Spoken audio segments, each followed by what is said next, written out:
Guys ये तो था मेरे स्किन केयर के बारे में। केदारनाथ में मैंने कैसे अपनी स्किन का ध्यान रखा, उसके वहाँ पे लैंडस्लाइड हुआ था। तो सो गाइस आप देख सकते हो बहुत ही ज़्यादा बारिश के साथ। गुड मॉर्निंग गाइस, रियल उन्नति में आपका हार्दिक स्वागत है। बहुत ही ज़्यादा दिनों के बाद, आपको पता ही है ऐसा मेरा चलता रहता है, लेकिन आज व्लॉग बनाने का मन इसलिए किया क्योंकि आज इतनी मस्त बारिश आ रही है। ऊपर से मैं आज बहुत ही अच्छा खाना बनाने वाली हूँ, तो मैंने सोचा आपको रेसिपी भी दे दूँ और व्लॉग भी बना लूँ। और आप लोग बहुत सारे क्वेश्चन कर रहे थे केदारनाथ के बारे में, तो वो भी आपको थोड़ा बहुत बता दूँ। लेकिन पहले मैं आपको बारिश दिखाती हूँ। आप बारिश देखिए।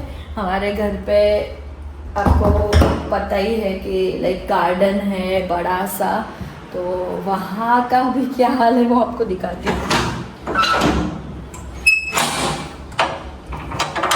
सब खोलना बोलना पड़ता है ना, तो देखिए ये हाल है हमारे गार्डन का।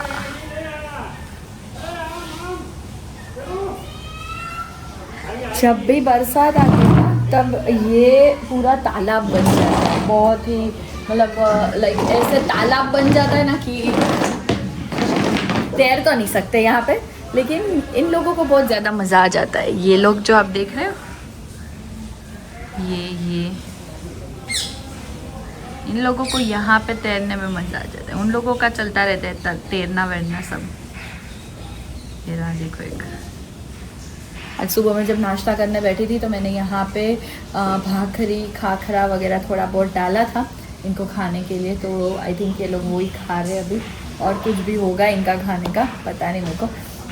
बट आज के दिन में बस मैं घर पे ही रहूँगी। पहले सोचा था कि बाहर जाऊँगी, लेकिन ये एटमॉस्फेयर देख के लग नहीं रहा कि मैं कहीं भी बाहर जा पाऊँगी, क्योंकि बहुत ही लाइक कभी भी इतना बादल टूट पड़ सकता है। आज ऐसे पेलू आज क्या बोलते हैं उसको यार, हॉलीडे दे दिया है और सबको, मतलब हॉलीडे दे दिया है, सार्वजनिक रजा दे दी है आज सबको। तो पता नहीं अभी इसी आगाही तो है कि बहुत ही ज़्यादा बारिश आएगी। सुबह में आई थी बहुत ज़्यादा, लेकिन अभी बिल्कुल स्टॉप है। लेकिन ये जो सफोकेशन होता है ना एयर में, बहुत गंदा, इतना गर्मी लग रहा है ना कि बात ही मत पूछो। तो मेरे को लग रहा है कि बहुत ज़्यादा बारिश आएगी, और अभी थोड़ी थोड़ी तो स्टार्ट है ही, आप देख सकते होंगे।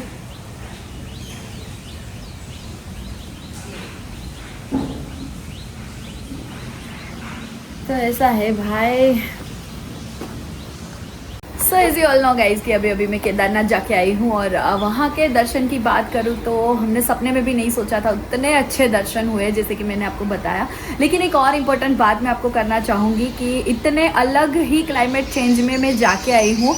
लाइक वहाँ पे वेदर चेंज, पानी चेंज, सब कुछ चेंज था। यहाँ से बहुत ही ज़्यादा डिफरेंस वहाँ पे था। उस इतने सारे क्लाइमेट चेंज में भी मेरी स्किन ने इतना ज़्यादा रिएक्ट नहीं किया, क्योंकि मैं प्रॉपर स्किन केयर यूज़ कर रही हूँ, जो कि मेरी पर्सनल जो डर्मेटोलॉजिस्ट मुझे अपॉइंट हुई है उन्होंने मुझे बताया है कि ये प्रोडक्ट आप कंटिन्यू ही करना। तो उसके कंटिन्यूस यूज़ की वजह से मेरी स्किन में इतना ज़्यादा मेजर आपको डिफरेंस नहीं दिख रहा होगा। और वो प्रोडक्ट है क्योर ऐप की स्किन केयर प्रोडक्ट, जो कि मेरी स्किन के हिसाब से मुझे पर्सनलाइज्ड हुई है। और वहाँ पे केदारनाथ में जाके भी मेरा एक फॉलोअप हुआ था। वहाँ पे मतलब मेरा फॉलोअप का टाइम था, तो मुझे डॉक्टर की कॉल आ गई थी। वहाँ पे उन्होंने मेरी स्किन प्रॉपरली चेक भी की थी, और उन्होंने मुझे बताया था कि स्किन इम्प्रूव भी हो रही है, स्किन अभी बहुत ही अच्छा वर्क कर रही है। तो उसके हिसाब से मुझे ये प्रोडक्ट कंटिन्यू करना है। तो मैंने बहुत ही अच्छे से मेरी स्किन की केयर की, क्योंकि इतने ज़्यादा मतलब क्लाइमेट चेंज में जाऊँगी, ट्रैवलिंग, खाना पीना, ये वो सब, स्लीप रूटीन मेरा चेंज होता है। तो इसके हिसाब से मेरे स्किन के कंसर्न जो है वो बढ़ने ही थे, लेकिन इतने ज़्यादा बड़े ही नहीं है, क्योंकि मैं राइट प्रोडक्ट यूज़ कर रही हूँ जो कि मेरे स्किन के जो कंसर्न है उसको टारगेट करते हैं, मेरे स्किन के लिए प्रॉपरली पर्सनलाइज्ड हुए हैं। और जो मेरी पर्सनल डर्मेटोलॉजिस्ट है उसने मुझे अच्छे से समझाया भी था डाइट के बारे में और प्रोडक्ट यूज़ करने के बारे में। और ये एप्लीकेशन में एक बात बताऊँ आपको, तो फॉलोअप का कोई भी चार्जेस नहीं होता, फ्री ऑफ कॉस्ट होता है। आप कहीं भी ट्रैवल कर रहे हो और आपको ट्रैवलिंग के टाइम पे कोई भी कंसर्न आता है, तो आप किसी भी पॉइंट पे कभी भी अपने डर्मेटोलॉजिस्ट जो अपॉइंट हुए होते हैं उनको आप चैट करके इजीली पूछ सकते हो कि आपके स्किन में अभी क्या जो प्रॉब्लम्स आ रही है उसका सॉल्यूशन क्या है वो आपको फ्री ऑफ कॉस्ट सारी एडवाइस देंगे। और एक कॉमन सा प्रॉब्लम है, अगर हम कहीं पे ट्रैवल कर रहे हैं और हमको कोई इश्यू हुआ तो हम कहीं पे जाके मतलब अपने डर्मेटोलॉजिस्ट से अपॉइंटमेंट लेना, ये वो बहुत ही ज़्यादा सब झंझट वाला हो जाता है। लेकिन क्योर ऐप ही एक ऐसा ऐप है कि जो आपको इन चैट अपने डर्मेटोलॉजिस्ट से बात करने की जो सुविधा है वो प्रोवाइड करता है। वहाँ पे जाके आप मतलब कुछ भी पूछ सकते हो, आपको जो भी एडवाइस चाहिए वो डॉक्टर से आपको डायरेक्टली मिल जाएंगी। और ये मेरे हिसाब से तो बहुत ही ज़्यादा कन्वीनियंट है क्योंकि ये हैंडी रहता है। और ये प्रोडक्ट्स जो कि मुझे दिए गए थे मेरे स्किन कंसर्न के हिसाब से, वो मैं कंसिस्टेंटली बहुत ही ज़्यादा टाइम से यूज़ कर रही हूँ। और ऐसा नहीं है कि अगर आप कुछ यूज़ करना स्टार्ट करेंगे तो आपको नेक्स्ट डे ही आपको जो डिफरेंस है वो देखने को मिलेगा, ऐसा नहीं होता है। लेकिन मैं कंसिस्टेंटली ये प्रोडक्ट यूज़ कर रही हूँ तो मैं देख पा रही हूँ कि लाइक कोई चीज़ आप अगर कंसिस्टेंटली रेगुलरली यूज़ करेंगे तो कुछ महीनों कुछ हफ्तों बाद आपको उसका रिजल्ट डेफिनेटली देखने को मिलेगा, जैसे कि मुझे मिला है। थोड़ा थोड़ा करके बहुत ज़्यादा अभी टाइम हो चुका है कि मैं कंसिस्टेंटली मेरे स्किन के हिसाब के प्रोडक्ट सारे यूज़ कर रही हूँ। तो मेरे स्किन कंसर्न्स जो है वो वापस भी नहीं आ रहे हैं और जो भी मेरे स्किन कंसर्न्स थे वो भी हील हो चुके हैं। और ये प्रोडक्ट मैं अभी भी आगे कंटिन्यू करूँगी क्योंकि इससे मेरी स्किन को जो भी न्यूट्रिएंट्स चाहिए होता है वो मिल जाता है। और एक ऑनेस्टली बात करूँ आपको तो क्योर ऐप की जो प्रोडक्ट्स है वो सच में मेरे लिए बहुत ही लाइक एक ब्लेसिंग की तरह मेरी लाइफ में आई है। और मेरी स्किन का इम्प्रूवमेंट जो भी है वो उसी की वजह से हुआ है। और मैं आपको भी हाईली रिकमेंड करूँगी कि आपने अभी तक क्योर स्किन को एक ट्राई नहीं दिया है तो definitely you should give it a try, क्योंकि इससे आपकी स्किन तो बेटर होनी ही होनी है। क्योंकि यहाँ पे सारी प्रोडक्ट्स आपकी स्किन के हिसाब से पर्सनलाइज होकर आपको मिलेगी। तो मैं हाईली रिकमेंड करूँगी कि आप अभी क्योर ऐप डाउनलोड करें, अपनी स्किन का एनालिसिस करें और अपने स्किन के कंसर्न के हिसाब से पर्सनलाइज प्रोडक्ट ऑर्डर करें। और यस, अपने फैंस के लिए मैं बहुत ही अच्छा ऑफर लेके आती हूँ। नीचे दिए गए मेरे कूपन कोड RU100 यूज करने से आपको फ्लैट 100 रुपीज का डिस्काउंट भी मिल जाएगा। डिस्क्रिप्शन बॉक्स में मैंने इसका लिंक दे दिया है, वहाँ पे क्लिक करके आप क्योर ऐप इजीली डाउनलोड कर सकते हैं और कमेंट बॉक्स में भी मैंने इसका लिंक पिन कर दिया है। सो गाइज, ये तो था मेरे स्किन केयर के बारे में। केदारनाथ में मैंने कैसे अपनी स्किन का ध्यान रखा उसके बारे में था। लेकिन अभी जो मैं आपको बताने जा रही हूँ वो है कि वहाँ का वेदर, वहाँ का ट्रैकिंग। तो वहाँ का ट्रैकिंग आप मुझे सच पूछो तो आपको पता ही है कि मेरे बैक में बहुत ही ज़्यादा दर्द था, तो उसकी वजह से मैं बेल्ट पहन के चल रही थी। और बेल्ट पहना ना इसलिए मेरे को लगता है कि मैं अच्छे से चढ़ पाई, वरना मेरे से नहीं होता। 1 किलोमीटर शायद हुआ होगा स्टार्टिंग का, तो मेरे को इतना मतलब गंदा पेन होने लगा था, इतने कड़ाके बोल रहे थे मेरे पीठ में कि मेरे को ऐसा लगा कि मैं नहीं कर पाऊँगी, मेरे से नहीं होगा। लेकिन फिर मैंने एक प्रार्थना की ऐसे महादेव को कि महादेव, अगर आप ऐसा चाहते हो कि मैं आपके पास आऊँ तो प्लीज़ मुझे हिम्मत दे, क्योंकि मुझे घोड़े पे बैठ के केदारनाथ नहीं जाना, मुझे अपने आप चढ़ के जाना है। क्योंकि वहाँ पे घोड़ा भी रिस्की रहता है, बहुत ही ऐसे चढ़ाई है और खाई के साइड पे ही चलता है घोड़ा। और वो घोड़े वाले लोग जो मतलब केदारनाथ में बहुत ऐसा है, तुंगनाथ में नहीं है बिल्कुल भी, लेकिन केदारनाथ में वो इतना परेशान करते भाई बात ही मत पूछो। तो चढ़ने को तो हम बहुत अच्छे से चढ़ गए, वहाँ का वेदर एकदम मस्त था। और पता है हमारे साथ क्या हुआ था, जब हमने स्टार्ट किया था चढ़ना उसके 2 दिन पहले से यात्रा बंद थी, मतलब टोटल बंद। जो ऊपर फंसे थे वो ऊपर ही थे, नीचे फंसे नीचे ही थे। हम गए, उस दिन स्टार्ट हुई, हम ऊपर चढ़ के नीचे उतरे दूसरे दिन। हम जब नीचे उतरे तब बहुत गंदी बारिश आ रही थी। उसके दूसरे दिन फिर से 2 दिन यात्रा बंद हो गई, फिर वापस से चालू हुई 1 या 2 दिन तक। और आई थिंक अभी तो पूरे गेट ही बंद कर दिए हैं क्योंकि बहुत गंदा लैंडस्लाइड हुआ है। तो मैं ऐसा रिकमेंड करूँगी, क्योंकि वहाँ पे भी हमको बहुत सारे लोकल्स ने ऐसा बोला कि आप अगर मानसून के सीज़न में यहाँ पे आते हो तो आप अपने घर वालों को टोटल बाय बाय बोल के आओ, क्योंकि यहाँ का कोई भरोसा नहीं, कभी भी कोई भी पहाड़ धस सकता है, कुछ भी हो सकता है यहाँ पे। क्योंकि वहाँ का वेदर हर 10 मिनट में चेंज होता है, हर 10 मिनट में। तो लाइक सुबह में हमने देखा तो एकदम से बारिश आ रही थी, जब हम रूम से बाहर निकले तो एकदम से धूप आ गई। अभी धूप आई तो हमने भैरवनाथ चढ़ना स्टार्ट किया, जैसे हम चढ़ रहे थे फिर से बारिश आ गई। फिर बारिश से हम नीचे उतर रहे थे तो एकदम ठंडी हवा आ गई।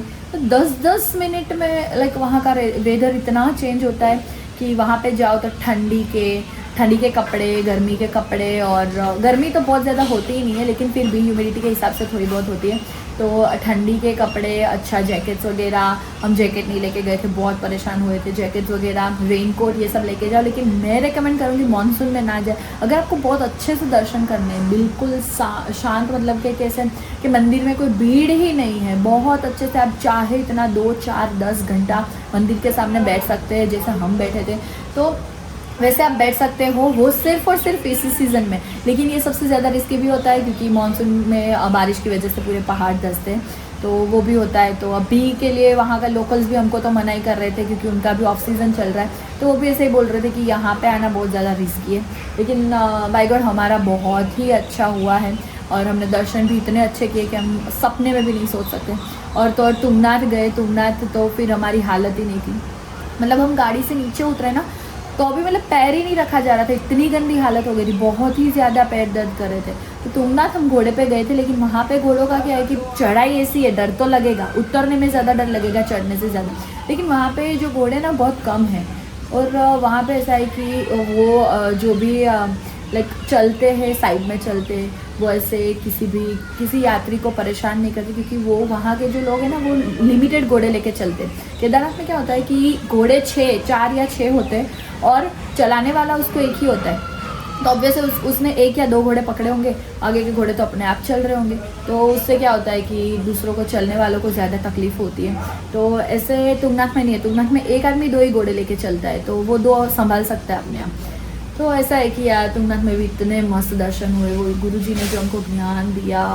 हम जो गर्भगृह में 2 घंटे अंदर बैठे थे, मतलब मंदिर के अंदर, आप सोच सकते हो उसकी वाइब्रेशन, वहाँ की पॉजिटिविटी, वहाँ की एनर्जी इतनी लाइक और भाई। और आप भूतनाथ बाबा का मंदिर, वहाँ पे भी हम आधा 1 घंटा बैठे, बहुत ही मस्त, लाइक बहुत मस्त। उसके बाद बद्रीनाथ गए, तो बद्रीनाथ भी इतने अच्छे दर्शन हुए कि मंदिर के अंदर सिर्फ हम 4 लोग हर जगह पे, जहाँ पे भी हम दर्शन करने गए। एक केदारनाथ की आपको बात बताऊँ कि वहाँ पे हम अभिषेक करके आए, रुद्राभिषेक करके आए हैं पूरे शिवलिंग पे, और इसे शिवलिंग को हक वक करके इतना अच्छा दर्शन किया, इतने अच्छे दर्शन किए, पर बता नहीं सकती आपको, इतना ओवरवेल्म था, मतलब बहुत ही अच्छा। हमने कुछ तो अच्छे काम किए ही होंगे कि इतने अच्छे दर्शन हमको करने मिले।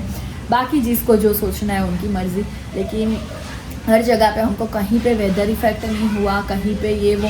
स्टार्टिंग में हमारी बहुत परीक्षा हुई थी, हमारी गाड़ी ख़राब हो गई थी, यात्रा थोड़ी रुक गई थी क्योंकि हम 4 बजे के उठे थे, 5 बजे हमको चढ़ना शुरू करना था, लेकिन वहाँ पे लैंडस्लाइड हुआ था, तो जेसीबी वहाँ पे 2 काम कर रहे थे, तो 11 बजे 10 या 11 बजे हमने स्टार्ट किया था। सो ये थोड़ा बहुत परीक्षा हुई, लेकिन उसके बाद हमारी कोई परीक्षा नहीं हुई। कैची धाम गए, कैची धाम पे इतना अच्छा दर्शन हुआ। माना गाँव गए, वहाँ पे गणेश गुफा देखी, वेदव्यास गुफा देखी, सरस्वती माता जो नदी है उनके दर्शन किए। सारा इन्फॉर्मेशन जो भी जहाँ भी हम गए, उसकी हिस्ट्री, उसकी जो भी थी, मतलब वो मुझे जितना पता था वो मैंने अपने व्लॉग्स में बताया। अगर आपने नहीं देखा तो आप जाके मेरे वो व्लॉग्स भी देख सकते हो। केदारनाथ के व्लॉग बाय गॉड मैंने बहुत अच्छे से शूट किए थे, बहुत अच्छे से एडिट भी हुए, बहुत अच्छा आया था। लाइक इन्फॉर्मेशन मेरे को जो आपको देनी थी वो मैंने दी थी। और अभी के लिए तो मेरे को यही बताना था। सब लोग मेरे को पूछ रहे थे कि आप मतलब क्या पहन के गए थे। ट्रैक और टी शर्ट पहन के ही जाओ, वहाँ पे ज़्यादा इतना कुछ वो नहीं पहन के जाओ क्योंकि चढ़ने में आसानी रहती है। और टी शर्ट ट्रैक में क्या होता है कि आप ऊपर से रेनकोट डाल लो, कोई झंझट नहीं है। जीन्स तो मत ही पहन के जाओ, जीन्स तो बिल्कुल मत पहन के जाओ, गंदा भी होगा, गंदे से ज़्यादा आपके पैर भी ज़्यादा दर्द करेंगे उसमें। और बने तब तक तो आप शूज़ पहन के ही जाओ क्योंकि शूज़ में ज़्यादा ग्रिप अच्छी होती है, अच्छी क्वालिटी के। ऐसा नहीं कि ब्रांडेड ही लेके जाओ, एडिडास प्यूमा, ऐसा नहीं है, बट अच्छी क्वालिटी के शूज़ लेके जाओ जिसमें ग्रिप बनी रहे। और वहाँ पे क्रैम्पन्स वगैरह नहीं चलते, मतलब जो खिल्ले होते हैं ना शूज़ के नीचे जो ट्रैकिंग में जनरली यूज़ होते हैं वो नहीं चलते। हाँ, गेटर्स है आपके पास जो यहाँ तक के आते हैं गेटर्स, वो है तो वो पहन के जाओ, वो अच्छे रहेंगे, कपड़े नहीं बिगड़ेंगे। और तो और सबने मेरे को बहुत ज़्यादा क्वेश्चंस था कि क्रॉक्स पहन के क्या ऊपर चढ़ा मैं चढ़ी हूँ क्रॉक्स पहन के, वो भी हील्ड क्रॉक्स। मैं चढ़ी हूँ, ऊपर चढ़ी हूँ, नीचे भी उतरी हूँ। हाँ, मेरा पैर नीचे उतरने में बहुत ज़्यादा स्लिप हुआ था। क्रॉक्स की ग्रिप है नो डाउट, बट मेरे जो क्रॉक्स हैं ना वो हील वाले हैं। तो हील में क्या होता है कि थोड़ा बहुत पैर ऐसे मुड़ जाता है और पैर दर्द भी ऐसा कर रहा होता है कि सीधा नहीं पड़ता, थोड़ा भी क्रॉस पड़े तो वो लगता ही है। तो मेरे को बहुत लगा था, ये मेरे को बहुत गंदा लगा था वहाँ पे लाइक इसको बोलते हैं चप्पल चुभना, चप्पल चुभे थे मेरे को बहुत गंदे।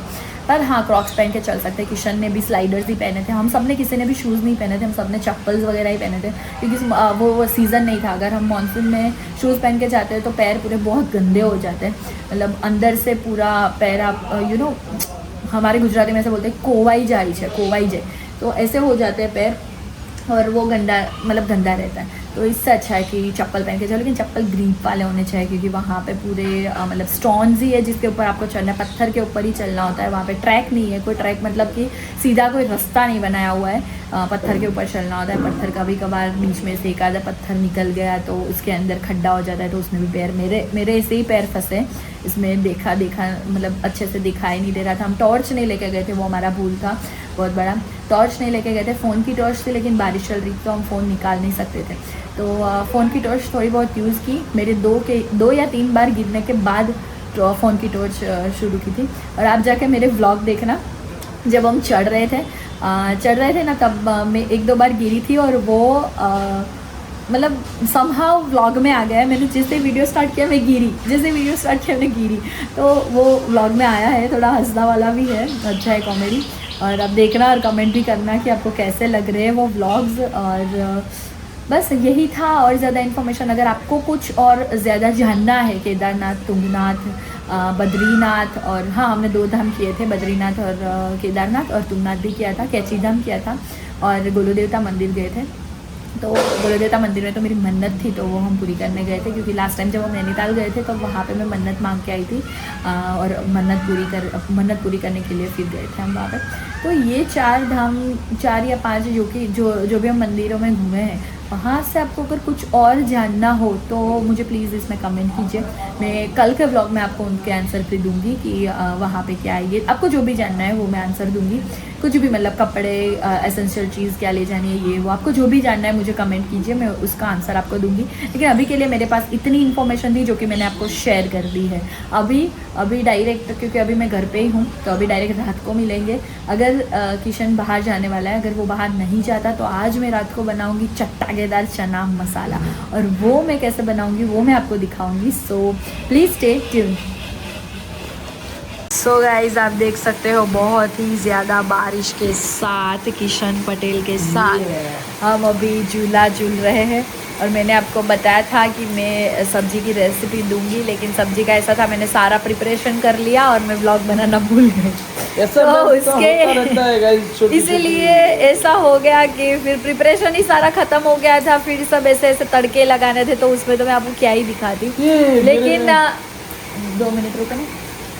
लेकिन दूसरी बार जब भी मैं बनाऊंगी चने की सब्ज़ी, तो मैं 100% आपको उसकी रेसिपी दूंगी। बहुत मस्त बनी थी। आज थोड़ा खाराश आ गया था, थोड़ा नमक ज़्यादा हो गया था, लेकिन टेस्ट बहुत अच्छा था। तो मैं नई तरीके से बनाई थी, तो मैं आपको सिखाऊंगी। सो आज के व्लॉग के लिए तो इतना ही। मिलेंगे कल के व्लॉग में, तब तक के लिए लव यू गाइज, बाय। जय श्री कृष्ण, जय श्री राम, हर हर महादेव।